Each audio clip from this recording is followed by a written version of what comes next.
Assalamualaikum warahmatullahi wabarakatuh. Kami dari kelompok 6 akan menyampaikan pembahasan yang berjudul Asbab an-Nuzul. Pembahasan yang pertama yakni pengertian dari asbab an-nuzul. Asbab an-nuzul merupakan bentuk idhofah dari kata asbab dan nuzul, yang mana asbab ini berbentuk jamak dan mufradnya sebab, yang artinya sebab, dan nuzul yang artinya turun. Sehingga secara etimologi, asbab an-nuzul adalah sebab-sebab yang melatar belakangi terjadinya sesuatu. Sedangkan secara terminologi, para mufasir merumuskan pengertian asbab an-nuzul sebagaimana berikut. Yang pertama, menurut Az-Zarqani, beliau berpendapat asbab an-nuzul yakni suatu kejadian atau peristiwa yang menjadi sebab turunnya satu ayat atau beberapa ayat yang bercerita tentang peristiwa atau menjelaskan ketentuan-ketentuan hukum dari peristiwa yang terjadi pada saat itu. Yang kedua, menurut As-Suyuti, asbab an-nuzul adalah peristiwa yang melatari turunnya ayat pada saat itu. Yang ketiga, menurut Khalid Abdullah Al-Aqd, asbab an-nuzul adalah sebuah disiplin ilmu yang membahas tentang sebab-sebab yang melatari turunnya ayat atau surat, waktunya, tempat turunnya, dan sebagainya, sehingga yang berkenaan dengan turunnya ayat tersebut. Yang ketiga, menurut Khalid, yang keempat, menurut Manak Al-Qotan, asbab an-nuzul adalah sesuatu yang menyebabkan diturunkannya Al-Quran berkenaan dengan keadaan Al-Quran ketika ia turun, seperti karena disebabkan adanya sebuah peristiwa atau adanya pertanyaan. Pembahasan yang kedua yaitu macam-macam asbab an-nuzul. Macam-macam asbab an-nuzul dibagi menjadi dua. Yang pertama, ta'addud al-asbab wal nazil wahid, yaitu sebab an-nuzul ayat lebih dari satu pada satu ayat. Pada macam ini, ulama menerapkan beberapa ketentuan yang berkaitan dengan turunnya satu ayat yang dilatari oleh beberapa sebab. Yang pertama, apabila salah satu dari riwayat tersebut sahih dan yang lainnya tidak, maka yang dipakai riwayat yang sahih tersebut. Yang kedua, apabila riwayat-riwayat yang ada memiliki nilai kevalitan atau sahih, dua-duanya sahih semua, akan tetapi salah satunya ada yang mengunggulkannya, maka yang dipakai yang diunggulkan tersebut. Yang ketiga, apabila ada dua riwayat yang sama-sama sahih dan tidak ada satupun di antaranya yang diunggulkan, akan tetapi keduanya itu bisa dikompromikan dengan cara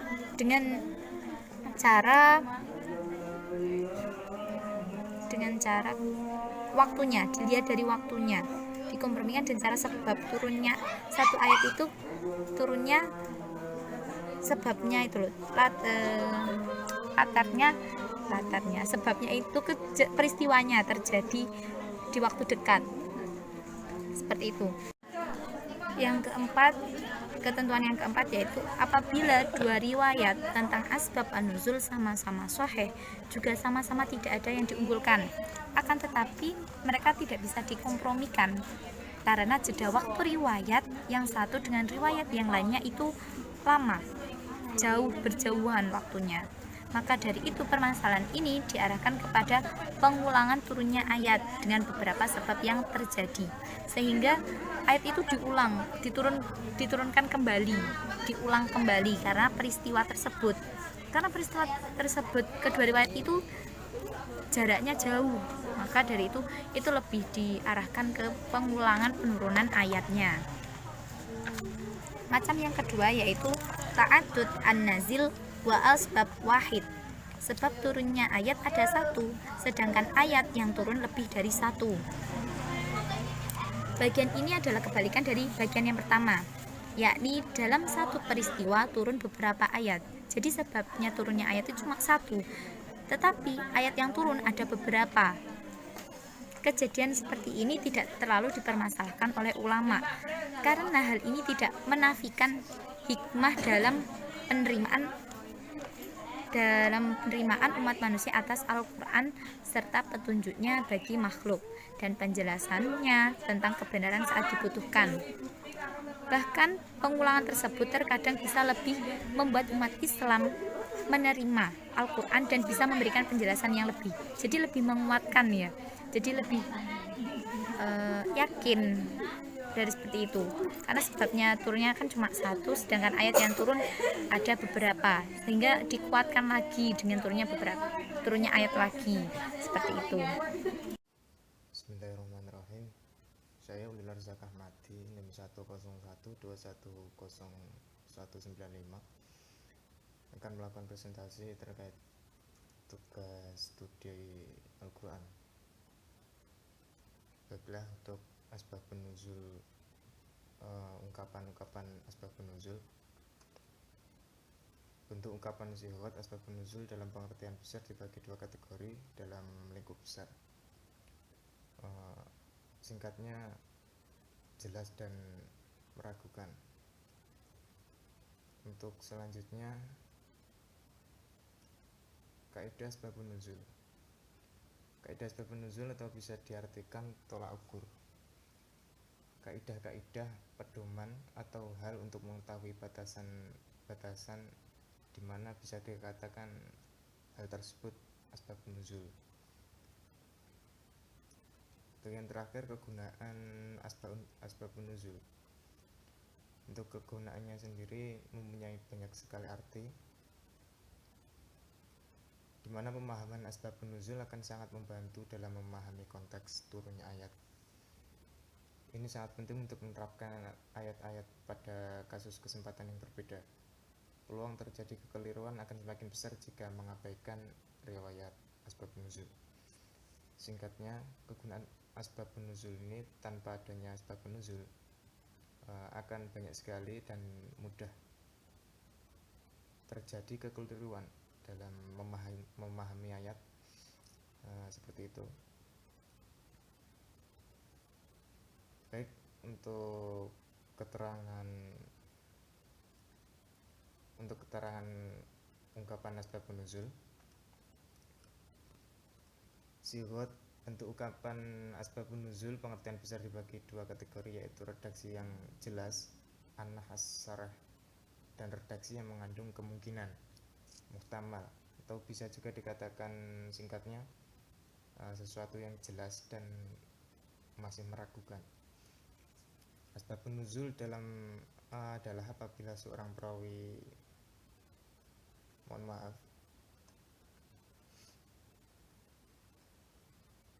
saya lanjutkan. Untuk untuk makna ungkapan asbabun nuzul, soreh anas yang jelas, ungkapan riwayat soreh memang jelas menunjukkan asbabun nuzul dengan indikasi menggunakan lafaz pendahuluan. Misalnya, sebab turun ayat ini adalah sebuah ayat jika didahului seperti itu. Sebab turun ayat ini adalah, bisa juga telah terjadi atau maka turunlah ayat tersebut. Seperti itu redaksi, atau sebuah cerita ya, lebih kompleks redaksi sih. Untuk pengertian yang kedua, mutamilah. Bisa juga dikatakan mutamilah untuk yang keraguan, masih kemungkinan atau belum pasti. Ungkapan mutamimah adalah ungkapan dalam riwayat yang belum dipastikan asbabun nuzulnya karena masih terdapat keraguan. Hal tersebut dapat berupa ungkapan sebagai berikut. Ayat ini bisa juga analogi.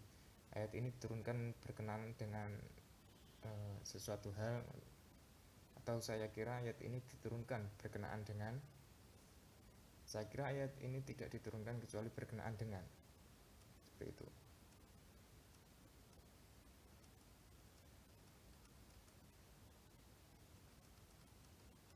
Untuk kegunaan asbabun nuzul, secara kompleksnya memang bisa dikatakan tiada henti begitu, karena benar-benar kegunaannya sebegitu fungsi untuk memahami dan menelaah, untuk menggunakannya sebagai pisau dalam tafsir dan mengetahui ayat-ayat sebab turunnya.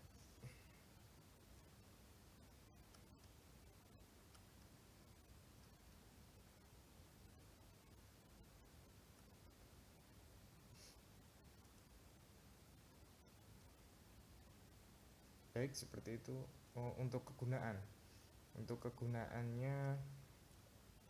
kegunaan asbabun nuzul kita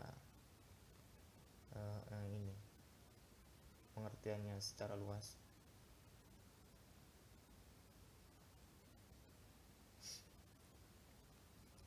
Asbabun nuzul mempunyai arti penting dalam menafsirkan Al-Quran. Seseorang tidak akan mencapai pengertian yang baik jika tidak memahami riwayat asbabun nuzul suatu ayat. Al-Wahidi, seorang ulama klasik dalam bidang ini, mengemukakan pengetahuan tentang tafsir dan ayat-ayat tidak mungkin jika tidak dilengkapi dengan pengetahuan tentang peristiwa dan penjelasan dengan turunnya suatu ayat. Mohon maaf. Sementara Ibnu Daqiq al-Id menyatakan bahwa penjelasan asbabun nuzul merupakan salah satu jalan yang baik dalam rangka memahami Al-Quran. Pendapat senada diungkapkan oleh Ibnu Taimiyah bahwa mengetahui asbabun nuzul akan menolong seorang dalam upaya memahami ayat, karena pengetahuan tentang sebab akan melahirkan pengetahuan karena pengetahuan tentang sebab akan melahirkan pengetahuan tentang akibat. Ada sebabnya akan terjadi akibat, jadi seperti itu mudahnya. Suatu yang kompleks, asbabun nuzul, katakanlah asbabun nuzul ini menjadi sebab turunnya ayat, dan ayat itu membawa sebuah tujuan seperti itu. Dan untuk mengetahui tujuannya ya diperlukan sebab. Inti sih sebab ini untuk mengetahui keasliannya, yang diperlukan intinya ya ayat itu. Mohon maaf bila salah, bisa dikoreksi.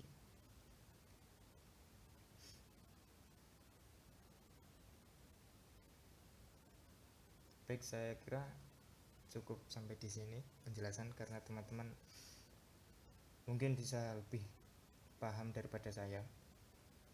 Bila ada kurangnya, saya mohon maaf. Kami dari kelompok saya dan Ulfi izin undur diri. Cukup sekian. Assalamualaikum warahmatullahi wabarakatuh.